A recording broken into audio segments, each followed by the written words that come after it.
Hi friends, అంతా ఎలా ఉన్నారు? బాగున్నారు అనుకుంటున్నాను.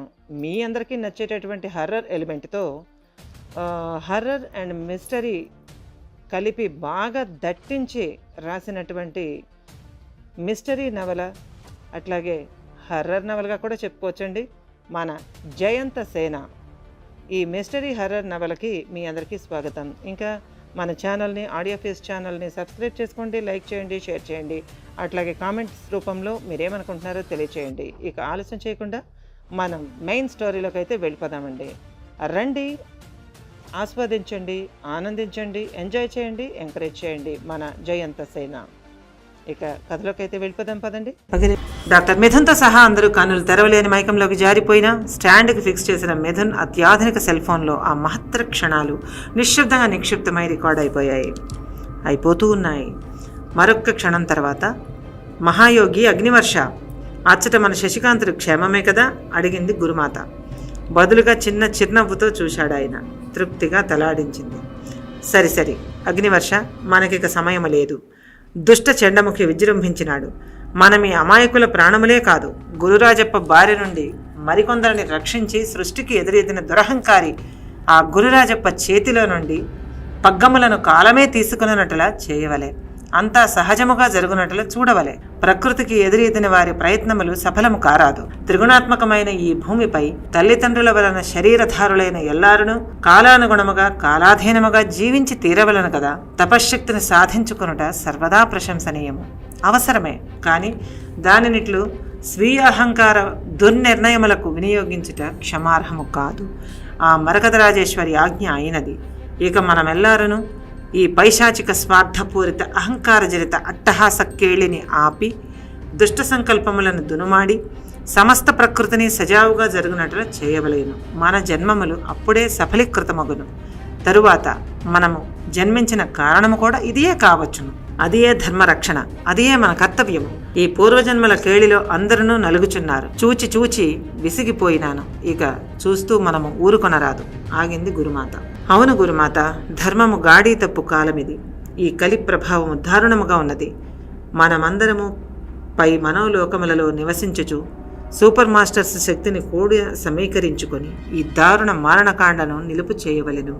సమయోచిత నిర్ణయము చేసినారు, సంతోషము అన్నారు హిజరానంద స్వామి. అదీగాక ఇప్పుడు దుష్టశక్తి పన్నాగమనకు దొరికిన అదృశ్యమైన ఈ చిన్నారులు పునర్జన్మించిన కారణజన్మలు అందరినీ మనము గమనించవలే.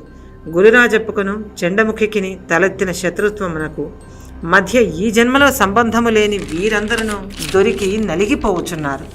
ఈ దారుణమును ఆపి తీరవలే. మన వారిని జాగృతము చేసేదను. ఇక మాకు సెలవు అన్నాడు అగ్నివర్ష ప్రశాంతముగా. గురుమాత, ఈ చదరంగమున ఇప్పుడు గురురాజప్పకును రావణోపాసకి ప్రియంవద కూడా తోడుపడినది. జాగ్రత్తగా మసలుకొనము. ప్రియంవద కూడా అత్యున్నతమైనటువంటి శక్తి కలిగినది అని హెచ్చరించి వచ్చిన ఆ ఇద్దరు యోగులు తిరిగి శూన్యమున అదృశ్యమైనారు. వారి నిష్క్రమణతో ఆలోచనలో పడిన అఘోరి సుందరకన్యక జోలెలోంచి శంఖము తీసి శక్తిమేర పూరించి ఊదటం మొదలుపెట్టింది. ఆ పవిత్రమైన శివంకరమైన శంఖనాదంలో మైకం కమ్మిన ఒక్కొక్కరూ మేలుకోసాగారు. ముందుగా డాక్టర్లు మేలుకున్నారు. మునిరాజ్, మిథున్ కళ్ళు నులుముకొని చూశారు. ఆ గదిలో మంచాల మధ్య నిలబడి తల పైకెత్తి శంఖనాదం చేస్తోంది గురుమాత. ఒకరొకరుగా నెమ్మదిగా అందరూ స్పృహలోకి వచ్చారు. నాయనలారా, మీ వారిని పరీక్షించండి. గురుమాత నోటి వెంట వచ్చిన ఆ పలుకులు వినగానే మునిరాజ్, మిథున్ నర్సులు చావుతో పోరాడుతున్న వారిని టెస్ట్ చేయడం స్టార్ట్ చేశారు. కాసేపటికి అంతా మేలుకున్నారు. చప్పున లేచిన కోమలవల్లి, పెదనాన్నగారు దేవరాయప్పని పిలిచింది. మందారి నాగిరిని, ఉలూపిరిని చేరింది. ముందుగా దేవరాయప్ప పల్స్ చెక్ చేసిన మిథున్ ఉద్వేగం తట్టుకోలేకపోతున్నాడు. అతడి చెయ్యి స్టెత్తుని పట్టుకుని వణికిపోతోంది. ఆగిపోతున్న పల్స్, దాదాపుగా అప్పటికే ఆగిపోతూ ఉన్న పల్స్ ఇప్పుడు నార్మల్గా ఉంది. హార్ట్ బీట్ పావు గంట కిందట దాదాపు ఆగిపోతున్న గుండె, ఇక నిశ్శబ్దం అయిపోతుందనుకుంటున్న గుండె శ్రవణానందకరంగా లయబద్ధంగా కొట్టుకుంటోంది. అద్భుతం అరిచాడతను ఓర్చుకోలేక. హీఈస్ నార్మల్, గట్టిగా అన్నాడు. ఉద్వేగంలో అరిచేశాడు మిథున్. అందరి మొహాలు విప్పారాయి. నాగిరి గెటప్! మునిరాజు అతడి చెంపల్ని తట్టాడు.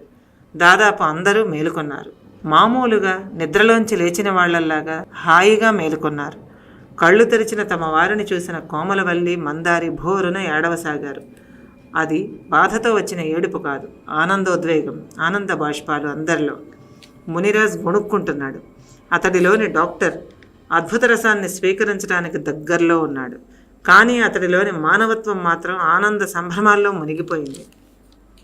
నాగిరి, ఉలూపిరి, దేవరాయప్ప, రాజసింహ, చెంగప్ప, కేశవరాయప్ప అందరూ కూడా గండం గడిచి తిరిగి ఈ లోకంలోకి వచ్చేశారు. మెడికల్ హిస్టరీకి అందని మిస్టరీ, మనిషన్న ప్రాణి ఎవ్వరూ నమ్మలేని విషయం, అద్భుతం ఆవిష్కృతమైందక్కడ.